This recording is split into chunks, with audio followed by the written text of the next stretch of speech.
All right, let's talk a little bit about religion based on our DNA.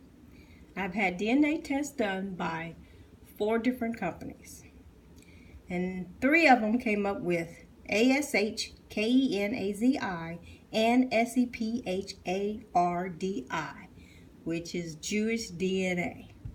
Okay, little background. God appeared to Abraham in Mesopotamia, which is present-day Iran and Iraq combined, telling him to take his family to Canaan, which is present-day Israel. They left Israel due to famine in the land and went to Egypt. While there, the family grew, meaning they multiplied. While they were there, the Egyptians felt threatened, so they ended up enslaving the people for at least 430 years. There was one of the relatives named Moses, which led our people out of Israel. He led them across the Red Sea into Mount Sinai, where God gave Moses the law, which is the Pentateuch. They were not allowed back into Canaan because they lost the faith. So they ended up wandering the land for about 40 years. Then Joshua was born, and he led the family back into Canaan. So about 400 years, our family was ruled by judges of the family. Then we had a king, which was a family member that reigned for 40 years. And then that person reigned 40 years. And then that person reigned 40 years until Solomon came around. When Solomon came around, the first temple was built. Along that Solomon line, 12 sons were born.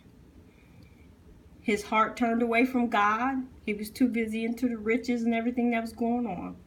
And because of that, 10 of his sons would not be ruled by a particular son. Because those 10 sons and what he done, they were considered wicked. And they are not descended from David. Okay, as the family progressed, they ended up being overthrown by the Assyrians. They became captive, and in that midst of captivity, they intermingled and they became known as the Samaritans. Later on, the kingdom of Israel was divided between the north and the south. The north half kept the name of Israel, capital city Samaria, and the south became Judah, Jerusalem the capital. David reigned over with his descendants. They became known as the Jews, which is short for Judea. Judea ended up being taken captive into Babylon, and the nation was destroyed along with the first temple. They eventually moved back to Judea, which is now named Judea, Judea, and was under the Roman rule. When it was under the Roman rule, Jesus Christ was around that time. He ministered to the people, seeking the lost sheep of the house of Israel, but most of the Jews rejected him and convinced the Roman Empire to crucify him.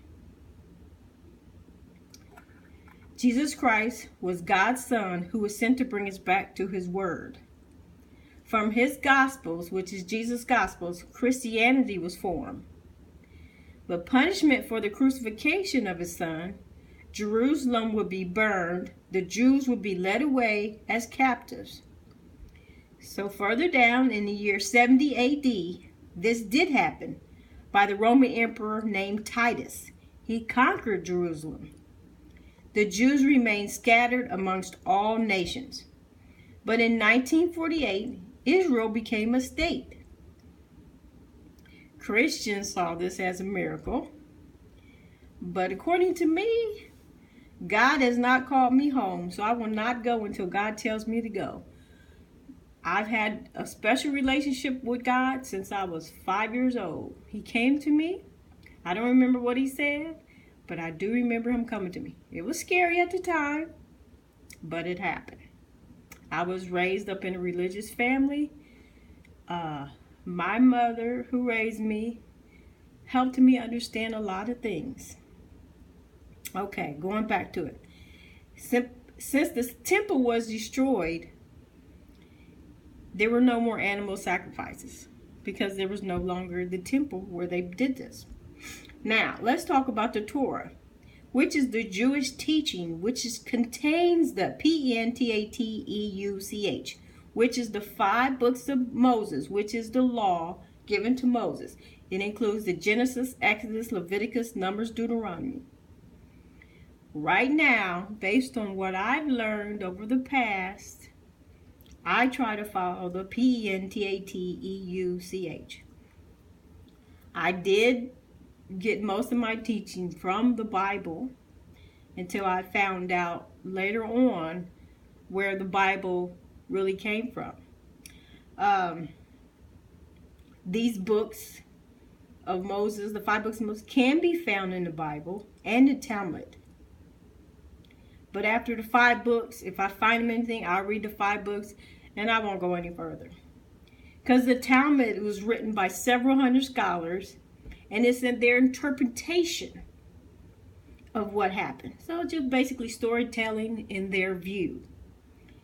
And then, it's also a combination of oral stories told by rabbis or,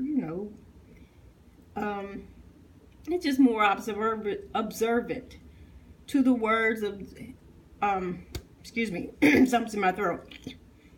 It's more oral stories told of what happened in their view also. The same thing with the Bible. It's a collection. Back in the time, the religious leaders were considered the historians. So the stories were written in their view for their favor. So basically, you have to be observant to the words of what's written than of the words itself and how it was written. When I read the Talmud and it spoke terrible of Jesus, I didn't like that because I believe in Jesus. So I don't follow the Talmud, but I do follow Pentateuch. In the beginning, Christianity was following the path of the Pentateuch until Rome accepted it as one religion. Apostle Paul preached to the Palestine, Asia Minor, Greece, and then finally Rome. But there was this famous guy named Constantine the Great. And he did a lot of things. We'll go back to that in a minute. Okay, now Rome was into conquering lands. For some reason, land means power and money to people. It's still believed to this day. As Rome conquered lands, they accepted religions that came with it. But at first, Christianity was prosecuted. So if you were a Christian, you were killed in that day. Then right after Constantine was born and he got in power, he found a way, or he decided that if he reunited or combined the religions together, he would have better control of the people. So, after conquering lands and allowing Christianity, he decided to combine it. So he made Christianity the official religion of the Roman Empire. By the way, the Roman Empire is in Italy.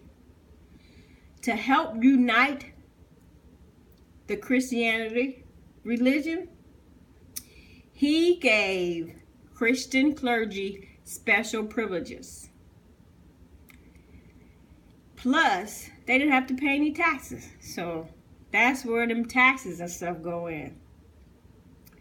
The emperor decided they wanted to be worshipped. So he combined Christianity with Mitras, which is apparently the sun god of Rome, which is a form of paganism. So he combined Christianity with paganism. So the Roman church began filtering into the church some of the symbols used in the pagan worship, like this star burst. It looks like the sun. And they began identifying the starburst with images of Jesus, just mixing it in. And he also changed Sunday, which is one of the pagan days. It's the first day of the week. They call it Holiday Sunday, which means you're not supposed to work. You're not supposed to do anything but worship. Now, to this day, laws are still changing, but for a long time, it was against the law to sell certain products, to do certain things on Sunday because it was religion day. That's all because of Constantine. Some of the stuff is still on books. Some people just ignore it. But you're like liquor sales, for example. Some states still don't sell certain things on Sunday because of that. This is one of the reasons I do not have religion. I have a special relationship with God. I believe in God. And I can only be judged by God. So that's the only thing I need. And that's how I do. Now, as far as our ancestors go, based on the DNA, we descend from a line of Judah. And he had twin sons. I have two lines going up to him. Well, up to his sons, which goes to him. Which confirms our current day relatives still living in Iraq today, which was Mesopotamian back then. And communicating with them and talking to them about the story of their family, which is our family, it was quite interesting. The story of Iran and Iraq, they are considered family. They're relatives. Iraq still follows the old traditional ways. They're still set up in tribes, where Iran is more modernized. They're getting away from the old ways. But another issue that's going on between the family is that they're Muslims, and a lot of them are not accepting the Muslims, so they leave. So the big main issue is the land, though. So for the family, the more land you own, the more greater you are. The greater you are, you tend to lead the family. And so the lessers end up becoming slaves of the family. I was told the worst thing in life was to be a slave of your family. So they rather flee than to become a slave of their own family, which I understand. Some of the family is still in Egypt today. I communicate with them. So wonderful to hear the stories of a family about what's going on in their view, based on what I learned in my history books, which is not the true story. It was amazing. I also found relatives from Turkey, but I haven't been able to communicate with them. Plus, there's a big language barrier. But I'm glad and thankful to be able to communicate with who I was able to communicate and learn the things that I have. So, it's quite interesting. That's the end of religion lesson today.